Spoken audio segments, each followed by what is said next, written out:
This week on Previews World Weekly, Justin Trudeau comes to comic book. We find out what would happen if you controlled the comic book industry for a whole year. And we're joined by an extra special guest. It's all happening right now on Previews World Weekly.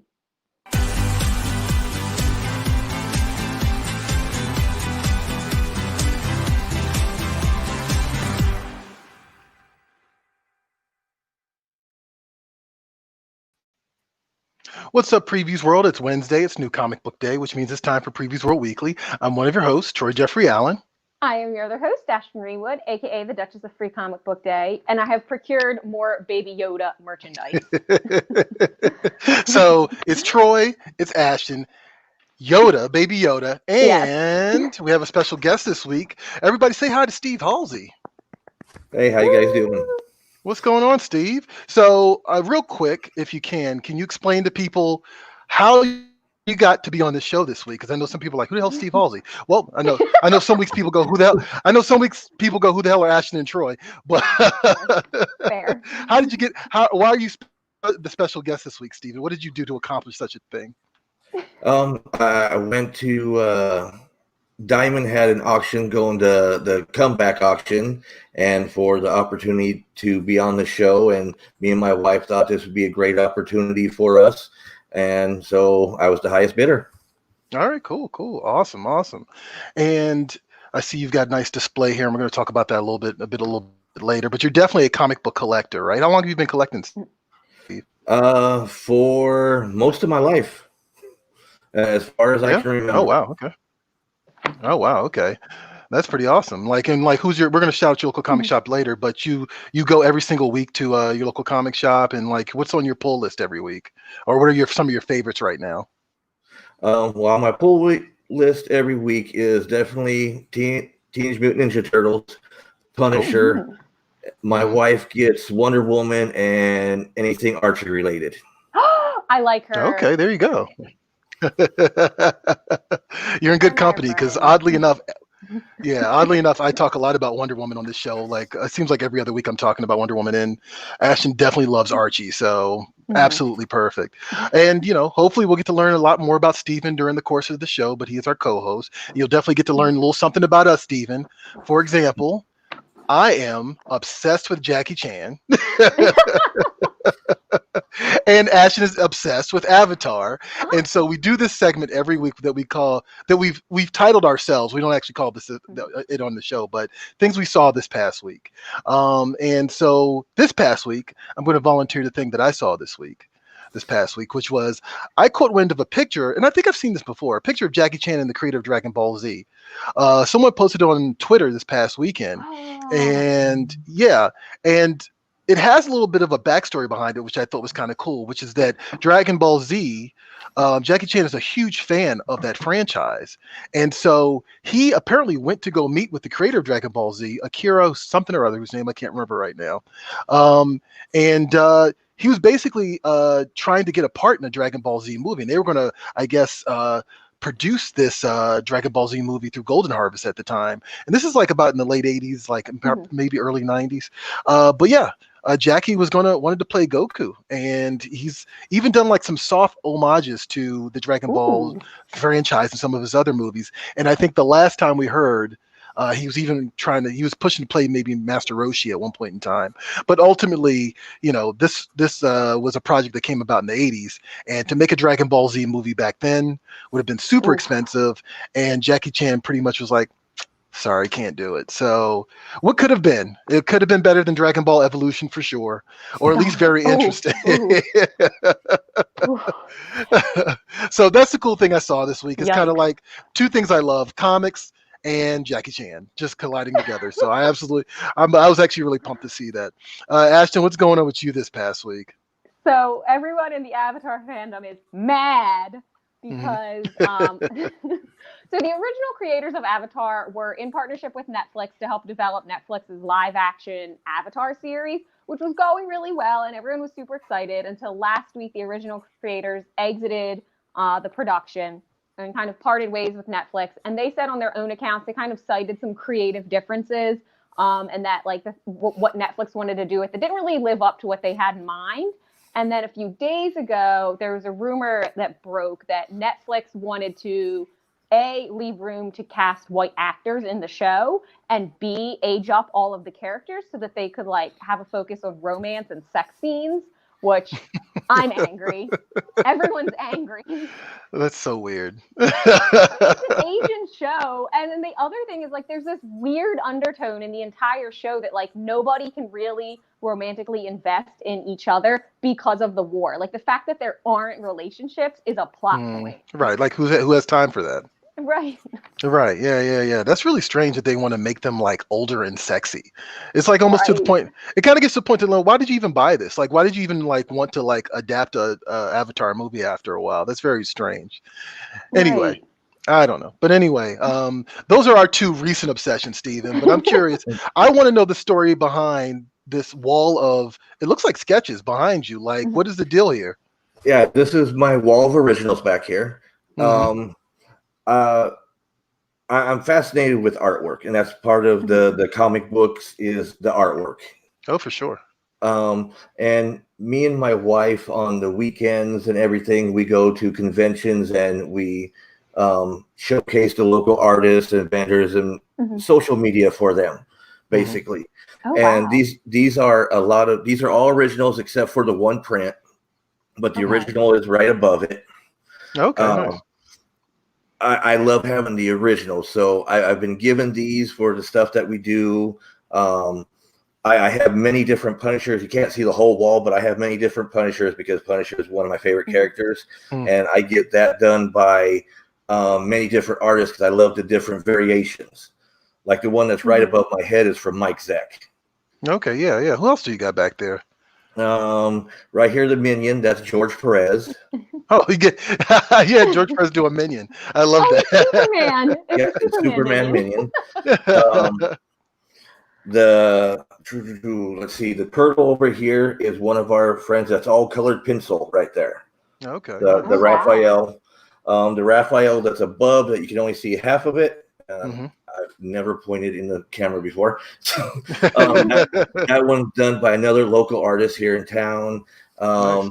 The Wonder Woman right there, and the Daphne is a comic book cover artist, Lance Footer. Okay. And what's special about him is he's legally blind, and he draws and does stuff for the comic books. Oh wow! You know what? I think was it like there was some news about him a few years ago. I think I swear I read something about him. Or you said his name's Lance. Say his name again. Lance Footer. Lance Footer. Yeah, I think I've heard about him before. Actually, that's actually pretty cool. Yeah, awesome, man. So yeah, there you go. A little bit of Steve's obsession as well. Would you classify that as an obsession, Steve? Oh yeah. Yeah. Okay. Some obsessions can be healthy. It's okay. Not a problem. As long as you don't hurt anybody, we're good. We're good. All right. So it is New Comic Book Day. It's time for What's at Comic Shops. We're going to share with you guys our picks this week, and it's going to be really cool because we're going to give you 3. Check it out. What's at Comic Shops?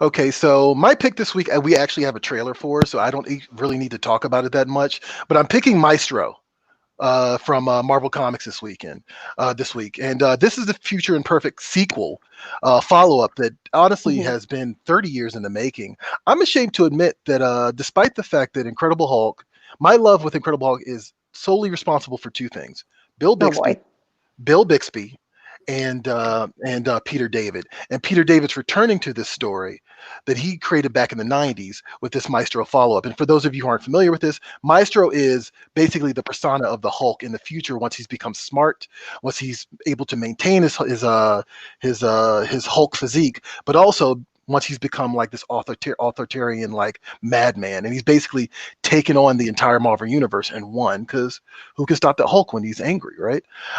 So we've never gotten, okay, there's also that. Okay, fine, sure. All right. That's a little debatable, actually. I'm gonna actually ask Stephen about that. I don't know how much of a big, because normally I have to fend for myself when Ashton makes these wild claims. But one of the things I was kind of like in Infinity War, I was kind of like, is Hulk versus Thanos. Stephen, Hulk versus Thanos. Who goes over? Oh, Hulk would have wiped the floor with him. Okay. I'm just saying. Okay. I'm okay with that. I just, I got the reaction out of you that I wanted, so you proceed. You just derailed me. Okay, fine, Ashton. What is your pick this week? I'm required to participate in this kind of behavior on this show, and you know that. That's true. Exactly. My pick this week is Atlantis Wasn't Built for Tourists, #1. Tourists, however you want to say it. It's from Scout Comics. It's the #1, so it's a good jumping on point if you want to like start something fresh. If you're a fan of Supernatural, or you remember that wonky M. Night Shyamalan movie called The Village, this might work well for you. So it's described from Scout Comics. They described it as Lovecraft meets Sergio Leone, the father of spaghetti westerns. Yeah. So it's going to be super weird. Okay, yeah, that is weird. So That's automatically weird. Right. And like, I don't understand how those two things go together, but I'm here for it. I'm down to give it a try. So just to kind of like hit the high points of it, it centers on this character's name's Lucas Lewis. Never trust someone with 2 first names. And hey, wait a second. I've been getting that forever. It's okay. It's just how it is. It's weird. Oh, gee, thanks. Okay. You're welcome. So he's a drifter that like rolls up in Atlantis County, Oregon, and he's basically just looking for like hot meal, somewhere to stay for the night, and then to go about his business. He's like low key, no drama type of guy. But Atlantis County, Oregon is all about the drama. So this small town that he shows up in is being terrorized by ghosts, demons, goblins, any sort of like spooky cryptid, you name it, it's hanging out in Atlantis County, Oregon. So Lucas kind of takes it on as his job to rid the town of all of these demons. But of course, there's an even larger sinister force at play that Lucas will have issues facing off against. But also maybe Lucas is stronger than he initially seems. Huh. Okay. All right. Cool. Yeah, that's a nutty one. I actually like a lot of the stuff from Scout Comics. Like they've been putting out some pretty cool stuff. There's one called Concrete Jungle that's supposed to be coming out in a couple of months. I'm looking forward to. So yeah. All right. Cool. I'm down with that. Absolutely. All right, Steve. Now, since you're our special guest, you get 2. So what 2 books are you picking up this week? Transformers vs. Terminator, #3. Nice. All right. Cool. Okay. I read the first 2. I'm waiting to see now. Because the Autobots are reawakening, and just got to see if the Terminator can do what he came back to do. Yeah, right. Okay, so I actually have not read this yet. So like the Terminator, so how like the Autobots, or I guess the Decepticons, are trying to prevent John Connor from existing this time? Is that how this works? No, this is the Decepticons in the future have took over. Not Skynet. Skynet's actually trying to stop them, so they send the Terminator back.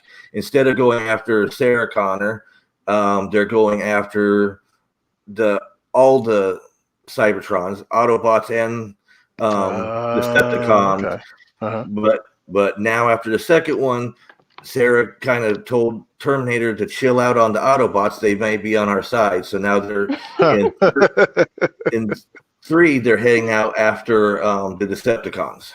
Okay, all right, cool. That's actually a pretty cool premise. I actually really like that. I'm gonna have to check that out. That's that was definitely something when it dropped. I was like, that's ridiculous, but I kind of want to read it. So, all right, I'm with it. What was your second pick this week? The second pick I haven't read yet, but I would like to. It is Shadow Service. Oh, okay, cool. Yeah, Vault title.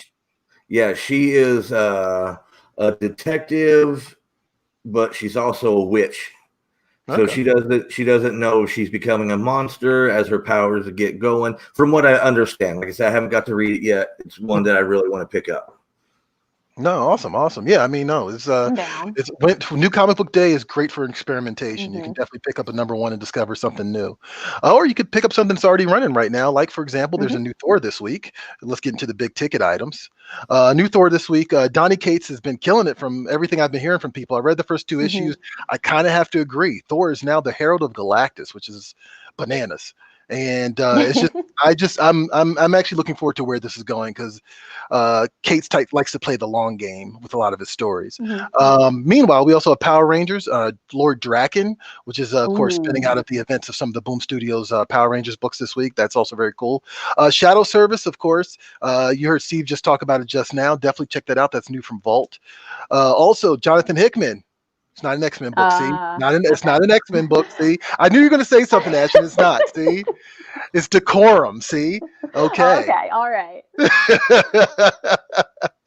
So I'm not picking X-Men book this week, and Jonathan Hickman doesn't even have an X-Men book this week, but he does have Decorum, and that apparently a lot of people love that series too. And it's apparently about the world's most polite assassin. So, I love that. Yeah, a very interesting one. Transformers versus Terminator, of course, continues this week, and that was also Steve's pick.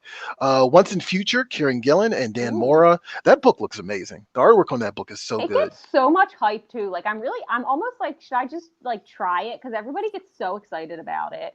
I think you should bite the bullet. Kieran Gillen's usually pretty good on stuff. Like I've rarely read I don't think I've ever read a Kieran Gillen book that I didn't like. There's also a Picard series from IDW that's coming out. Of course, this is spinning out of the TV show that's on CBS All Access. And finally, there's a Star Wars Mandalorian bust that's cool. Might complement Ashton's Baby Yoda shirt. I'm into it. It's hip and happening. There you go. It's 1/2 scale, and it's from Diamonds Like Toys, and that's hitting your local comic shop today. And of course, that's not all. Tons of other stuff is hitting your local comic shop today, like my pick this week. Here's a trailer for Maestro from Marvel Comics. He is a hero. He will become a monster. He is an Avenger. He will kill the Avengers. He is a genius. He will become a psychopath. He is the Hulk. No.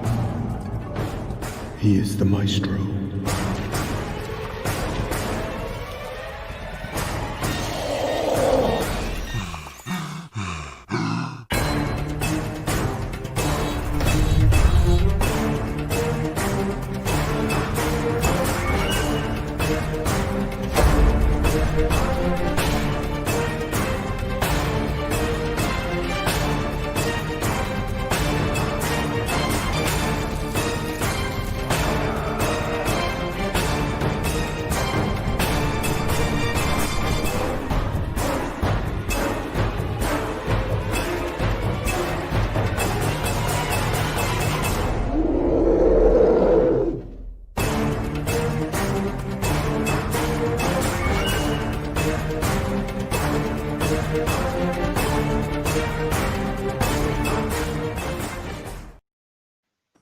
Well, goddamn. Oh my god.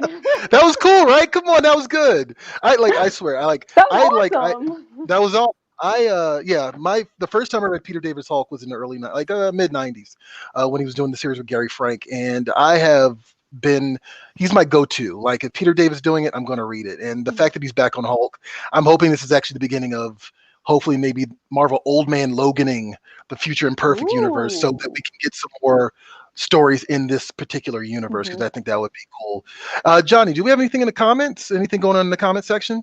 Oh, D. Brad Gibson. Sorry I'm late. That's okay, Brad. You're here. All that matters, and you're here with us. Marike. Shout out to Legally Blind Comic Artist. That's right. Yeah, Marike. Thank you very much. Actually, Marike has a very good reason for saying that. She was the one who gave us a shout out about she had the brain surgery. And comics helped her regain her ability to read. Trish Halsey. Uh-oh. Just a little view into our world. LOL. Hi, Trish. Is this your wife? Yes, that's my wife. Okay. Hi, Trish. How's it going? Thanks for joining us. I heard you're an Archie fan. Shout out to you. Shout out to you, Trish. Shout out to you. Where am I? Hold on a second. Okay, yeah. Actually, no. Okay, we're good. Never mind. Forget everything I said. We're cool. So how about we jump on over to Social Swamp so we can have a serious discussion here, because this one's a doozy, and I hope you're prepared for this, Steve, because this is going to get this is going to go in a bunch of different directions. All right, let's do it. Social Swamp.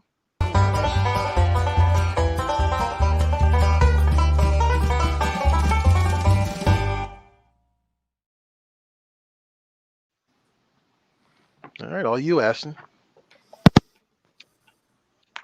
All right.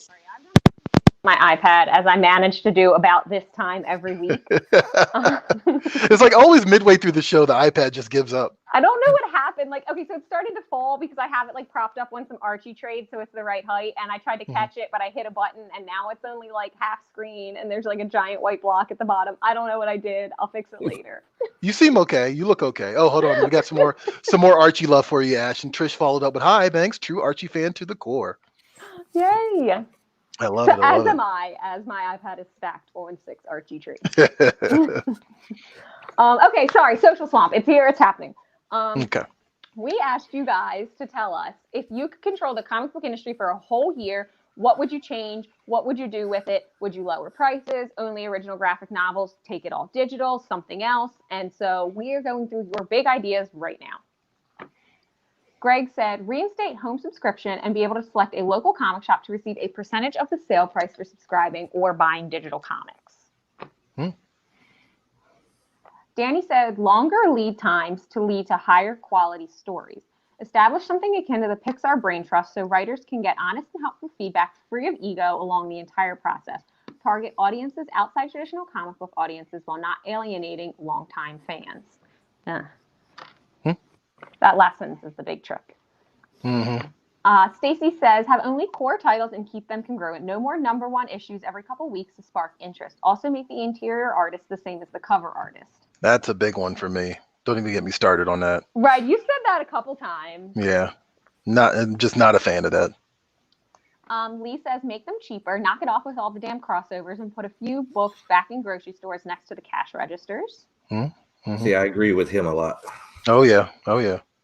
Michael says, I would replace event comics as single issue affairs with them going straight to trade paperback. Also make it so the related series can still be read easily enough without the events. It's often super jarring when current storylines get dropped for the current crossover. I love it. So, Steven, I'm going to let you kick things off here. Like, you've got the Infinity Gauntlet, and it can only do one thing, which is fix the comic industry for a year.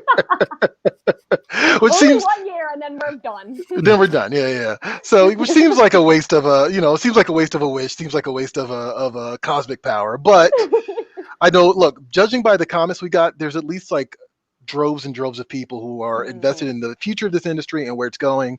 And of course, we've heard all the stuff about DC and like their potential direction of things, and everybody's saying the sky is falling, blah, blah, blah, blah. You can look anywhere on the internet and catch all that nonsense, right? Right. But we're going to solve it for you right now, and we're going to put it all on Steve. What do you got? Oh, no pressure. I've been thinking about this for the last couple of days, and it's like a mixture of many different things. I agree with Lee. Bring the cost down to where it's a little more affordable, especially for kids, because that's one of your key audiences is the kids, because they see the movies and then they want to see the comic, and when the comic's $5 on up, it's a little hard for them. And then also make the comics more readily available, kind of like where he said at the grocery stores. I remember growing up as a kid. I'm from a very small town. We didn't have a comic book store. But when we went to the drugstore, there was the comics right there. Yeah. Have them more available at more stores. And I'm more about having the physical book, not so much the digital, because I like the feel of having the book in my hands and reading it and being able just to read it, fold it up, put it in your back pocket, and pull it out wherever you want. Yeah, absolutely. Yeah. No, I think one of the first comics that actually grabbed my attention was an Archie Digest. It was an Archie book, and I got it from a Highs or a People's Drugstore here in Maryland. So, and then from there I discovered comic shops. But those are useful gateways to the format. What about you, Ashton? What is your one wish for the year, or how are you going to handle this the comic industry? So I have a couple thoughts here, and to kind of piggyback off of what Steve just said, I don't think digital comics are as much of a cure-all as people seem to think that they are. Because this was kind of an issue we had a couple years ago with the advent of Kindles and Nooks and other e-readers, is that people thought like the book market was going to, go away entirely. And that's not true, because reading is something that's very tactile And especially when you're reading something that's got a lot to it, or you need to like reference back to something else, it's easier to be able to just flip through the pages. Right. Yeah. So I don't think digital is going to like entirely solve the comic book industry. And I think maybe relying on it might create more problems than it would solve. So I think putting less stock in that is probably something that would be worthwhile. I think also in terms of like courting new readership, maybe some effort could be put towards your captive audience in movie theaters. Like if you're going to see a Marvel movie, or if it was possible to see the Valiant Bloodshot movie in theaters, or anything that's like a comic book property, if you're seeing it in a theater, there's no reason why you don't put a preview in there of like one of Marvel's super cool trailers that are just as hype as a movie. Like I think that's a wasted opportunity. Those are probably my two big things. I know you have like a grand plan that you're about to lay out for us. All right, let me get my whiteboard. No, I'm just kidding. I at least wrote it down just so I could stay on point here. But first of all, I think everything you guys are saying is great. And actually, I want to give a shout out to Free Comic Book Day, because as soon as I posted it on that site, I was like, man, this might be a train wreck. But it really wasn't. It just kind of proves to me that people are just really invested in this industry. And like, how many other industries can you say that about the consumers that invested in it? You know what I mean? So yeah, I think that like a lot of the answers, let's say more than 80% of the replies that we got were actually really good. You know, and the last 20% were mostly like, maybe I just didn't agree with them. You know what I mean? Like, it wasn't like they were bad. So it was a nice spread of ideas that kind of came forward. Surprising. For me, I think my big thing is, okay, I'm going to say legacy books, right? And when I say legacy books, I mean books like Detective Comics, Action Comics, Journey into Mystery, Tales to Astonish, Strange Tales. Those books, some of those are not currently in print anymore, but I consider those legacy books because they were around either before the Silver Age, and they kind of continued on and introduced new characters, et cetera, et cetera. I think we should continue numbering those, like just continue the normal numbering from whenever they start, and just let it keep going, and treat them as like anthologies, you know, and make those widely distributed. That's my big thing. Okay. Like, to your point, to Stephen's point, to Lee's point, like get them in grocery stores, get them in gas stations, get them in 7-Elevens, you know, but make them an anthology book that features multiple characters. So example, if it's an Action Comics like type of thing, right? Well, that's a Superman book, quote unquote, right? Yeah. So Superman would be the main feature, but then you get a little story about Jimmy Olsen, and then you get a little story about Lex Luthor or Crypto the Super Dog, you know, but something that's kind of a bang for your buck type of thing. So you're talking about doing it like a sampler, like Marvel and DC tend to do with their Free Comic Book Day books. Yeah, but I think more story than that. I think a complete story, and like at least the main Superman story should be a complete story, like, you know what I mean. And I would do the same thing for Spider-Man. Like maybe you just make a Spider-Man book. It's called Into the Spider-Verse, you know what I mean? And then that main story is a Spider-Man story, and then you get a Miles story, and then you get a Spider-Woman story, and then, you know, you just kind of hop around. The other thing that I was going to say is character books, I think, should have 12-month cycles. And I know a lot of people disagree. We're going to disagree with me on this, but here's my thing. Lock in a creative team for 12 months straight. Like, let them tell their story. Yeah, let them tell their story from the beginning, middle, and end, uninterrupted. Let them tell their entire story. Give them 12 months to do it. Lock them in, and then when the 12 months are over, you get a new creative team on the book. And so every year, the audience is kind of like anticipating who's going to follow up the creative team, but also it's a fresh jumping on point every year, and it's also easy to trade, easily collectible that way. The other part of that is actually for the creators who do really well during this 12-month cycle. Then you give them a mini series that they can start making additional Spider-Man stories about, or additional Hulk stories, additional Superman stories. The other thing is actually something that somebody already said, which is that I think crossovers should be original graphic novels. I think that instead of having the crossover leech off of other books, and other books have to leech off of it and all this other stuff, you do one solid trade of the event. And maybe when that trade comes out, one issue of a particular book has an event tie-in, but that book is allowed to continue on its storyline. But make the trade of that event the big thing, and then actually have the universe affected by the events in that trade. Right. You know. You know, and outside of that, I say trim the line. And we're seeing some of that with Yeah. DC right now. But I saw a lot of people say, like, you know, it's surprisingly enough, as much as people love Batman and swear he can do anything, I see a lot of people saying, like, we don't need 50 Batman books. You know, we don't need 50 Spider-Man books. We don't need all these X-Men books. I saw a graphic the other day that showed I think it was like the Fall of the Mutants, which was like the 80s crossover, and then the more recent Ten of Swords crossover that's happening right now, and the number of books that crossed over into the original 80s series. It was something like 5 books, and now it's like 17 or something crazy like that. See, and that's the big problem. Like, Mhm. that's what you're saying about, like, maybe doing crossover events as original graphic novels. Like, if you're trying to court more readership, like, you're not going to do it by making it super confusing about, like, what's going on where is the main continuity, what is affecting the main continuity, like, how much of this does and doesn't matter. Like, you know, I'm not a superhero book reader, but if I were, like, that would be the thing that would completely prevent me from wanting to start it. It's Right. like, I have no clue where I would start right now. Like, if I didn't know Troy, like, I would be completely lost, sort of going into my comic book store and being like, please help me, dear God. I don't know how I would figure it out. And I think that's like part of the issue is that if you have someone coming from out of the theaters after Endgame and they just walk into a comic book store, like, it's very easy to get lost in terms of what you're looking for. Right. And I think it's a big thing too. What about you, Steven? How do you think that that audience? Go ahead. But no, the crossover thing, I have never liked it, even from young, because to get the whole story, you got to buy 20 to 30 other comics to try to get that whole story. So, like, anymore lately, I'll wait till it comes out on as the graphic novel and get it, and then I'll get the whole arc that way. Yeah. No, and I mean, right. Like, I feel like a lot of times people are just going to end up getting the trade anyway. So make it a trade. Maybe is that a solution?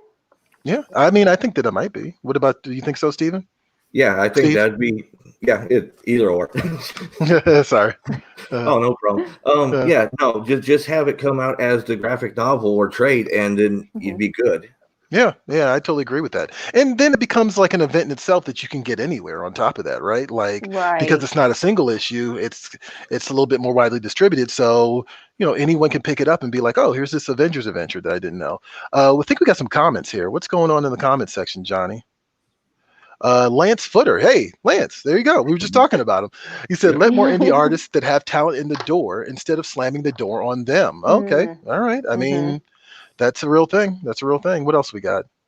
Marike, make all comics have an audio adaptation for the blind and visually impaired. Actually, I think that's cool. That's good.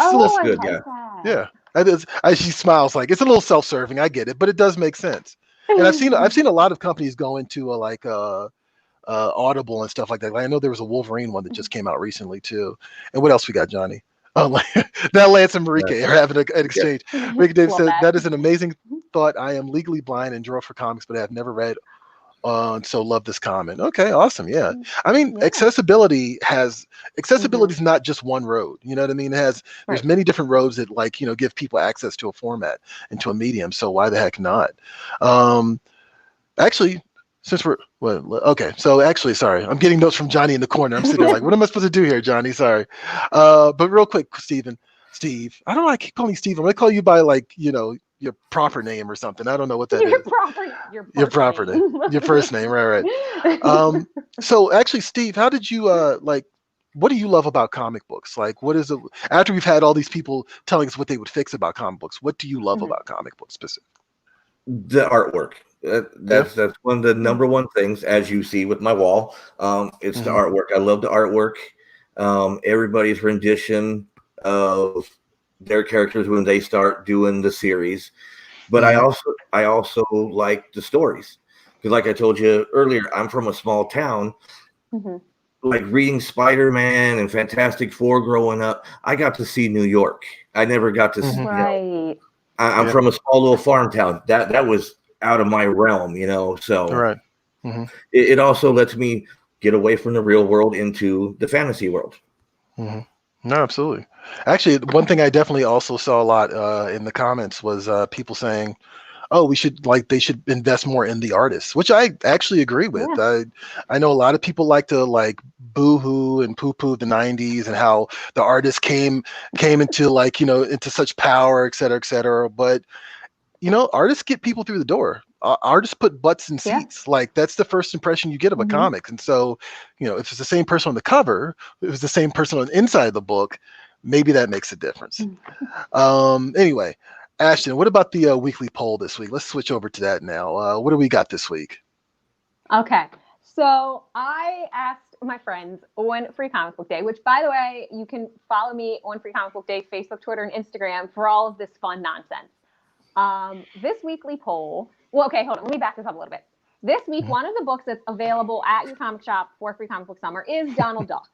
So I was like, all right, Donald Duck goes on a lot of wacky adventures. What other animals do we have available for Free Comic Book Day that also go on wacky adventures? Okay. My Little Pony. All right, there you go. So, all right. I asked everyone between Donald Duck and My Little Pony, whose weird animal adventure do they want to join? And it became a thing. Apparently, there were a lot of follow-up questions about what My Little Pony meant. People were concerned if it was just Twilight Sparkle, the main six, or like all of the My Little Ponies, I guess. Okay. Is there like a G1 and a G2 like Transformers? Is that what we're doing here with My Little Pony? Yes. I had to Google so much. I didn't know anything. I was like, what is the main six? I Googled it and I was like, oh, okay, all right. We'll go with the main six. Yeah, you went into a My Little Pony internet rabbit hole and actually came out. So you deserve applause for it. Anyway, I'm sorry. So I'm not sure where it is on Facebook, but I guess we're going to find out in a moment when we force Steve to choose a side. But on Twitter, Donald Duck was leading, but like it was extremely close. Oh, really? Wow. Okay. Yeah. All right. I don't know, Steve. What do you think? Who's and we're going to make Johnny vote for you in real time here. So what's the deal? Who do you choose in the war against the equestrians and the mallards? Well, I gotta go with the fellow sailor. It's got to be Donald Duck right there. All right. Okay. All right. I respect. All right. There you go. Oh, see, a lot of people chose Donald Duck. Wow. So based off of what you saw on Twitter, is that enough to put Donald Duck over make him the absolute winner? Yeah. I haven't seen he's the absolute winner. Okay. All right. Cool. And you said you're a Navy guy? Yeah. Okay. Cool. How long have you been in the Navy? Oh, I was in the Navy. I did a 4-year stint in the Navy, submarines. That I like seeing sunlight too much. So respect that. Did you read comics while you were also in the Navy? Oh yeah, I've been reading, like I said, comics since I was a kid. So it was one of those wherever you picked up. That's when I first when I was in the military was when I got into Teenage Mutant Ninja Turtles. Okay. All right. That's was there any particular reason, or it just caught your attention and that was it? That's when it caught my attention, because that was when I was in the military. That's when I was able to go to a real comic book store. Oh, okay. And my whole world opened up then. Oh, wow. Okay. Nice. All right, cool. I love that. As a kid who also obsessed over Teenage Mutant Ninja Turtles, I can also respect that, Steve. So much respect. I guess we're getting down to it. Let's see here. Actually, Johnny's telling me, so we got some time. Why not? Is there a favorite story of yours, Steve, that you the favorite comic book story of all time, that one that you go to and you're like, this is the story. This is why I love comics. It would probably be the original Secret Wars. Okay, cool. All right. That's a popular one. It's one of the first story arcs that I can remember, and just iconic. Like one of the covers that I totally remember is where the mountain's on top of Hulk and he's protecting everybody while they try to figure out a way to get out from underneath it. Right. Yeah. And I feel like they tried to do a soft tribute to that Endgame. That Secret Wars moment, actually, because I remember seeing, I was like, oh, this is from Secret Wars. I know what they're doing here. Yeah, that one. Yeah, because when he was holding in Endgame, he's holding up the Avengers Tower, but yeah, about the same thing. Exactly. And I love that. That's awesome. Was this oh, you know what? Actually, since we still have some time, Ashton, you want to do this Justin Trudeau thing that you were obsessing about earlier? What is this Justin Trudeau thing that you're Okay, obsessing about? All right. So there was okay. First of all, I know nothing about Justin Trudeau's politics or Canadian politics at all, for that matter. But there was like a video going around a couple months of him just like doing like this gorgeous hair flip during a press conference, and I was like immediately enamored for no reason. But Justin Trudeau is coming to comic books, which I'm very excited about. There's a company called Tidal Wave Productions that does profiles of political figures, and so they are tackling Justin Trudeau since he's very popular right now. And they're just kind of going to like spotlight his different professional and personal milestones, and then also kind of some of his hardships. Like his brother died in an avalanche accident, which is very specific. Yeah, but they'll talk about that a bit, and also kind of like growing up with his father as the prime minister and then kind of trying to tackle his own political career with the shadow of his father's prime ministership. And that will be coming out in a couple weeks on September 16th. All right, cool. All right. Well, I guess we got nothing else but comic shop shout out time. And actually, we're going to give it over to Steve, and he's going to give a comic shop shout out to his comic shop. So where are you repping, Steve? Who are you representing? It has to be Living Dead Comics here in Orlando. Okay, cool. Ooh. Oh, nice. I like that. Oh, I like that logo. image. Yeah. Family owned and operated for about the last 5 years here in Orlando.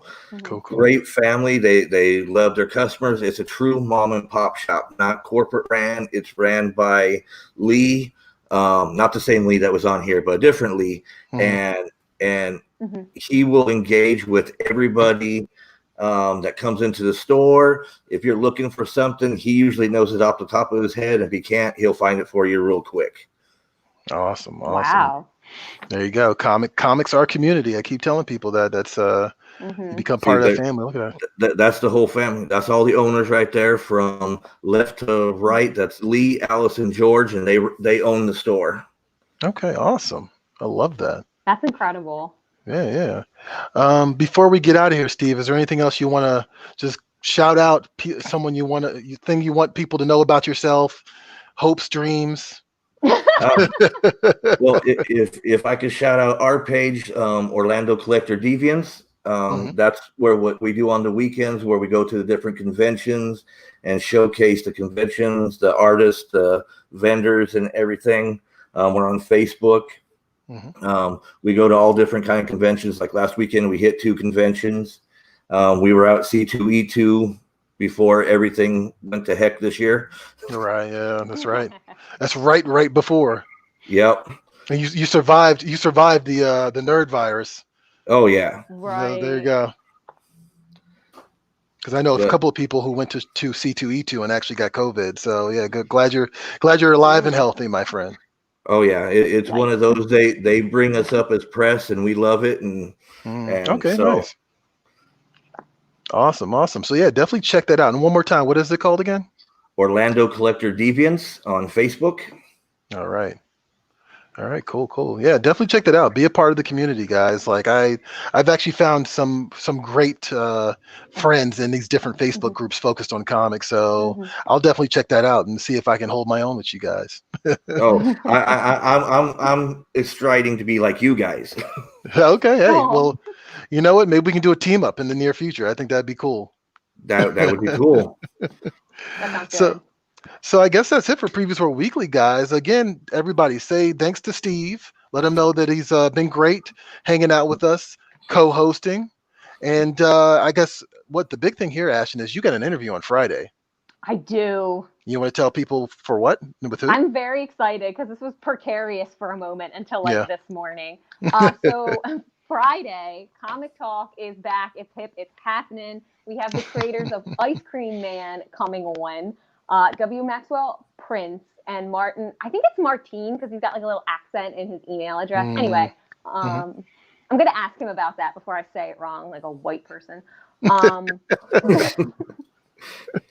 They'll be on Friday. They'll be talking all about Ice Cream Man and some of their firsts and favorites, and it'll be a good time. Come hang out. I will fangirl. This is one of my favorite ongoing series right now, so it'll be a good time, and I'm super excited. All right, cool. And of course, I want to remind everybody, Lance Foster says, thanks, Steve. Love you both. Oh, that's cool. Awesome. Thank you, Lance. I want to remind people we have Quiplash on Tuesdays, where Ashton, myself, Anna Mia, Johnny, and sometimes Josh play a game of Quiplash on StreamYard. And you guys, of course, can join in. You are allowed to participate and actually submit some questions using Previous World Game Night, because we're running out of the questions and now we're just saying whatever comes to mind, which is dangerous. So watch Previews Game Night as Johnny desperately struggles to keep us all in check. Yeah, right. It's a losing battle. It really is. It really is. It is. Poor Johnny. This is why I have no hair anymore. If I had hair, I'd be pulling it out. Johnny had a full afro when we met him, guys. Help me. And on that note, he's fine. Anyway, on that note, this has been Previous World Weekly. Thank you for joining us, guys. And we'll see you next Wednesday, same time. And hey, I definitely went the wrong way. Here you go. See you at the spinner rack. Bye.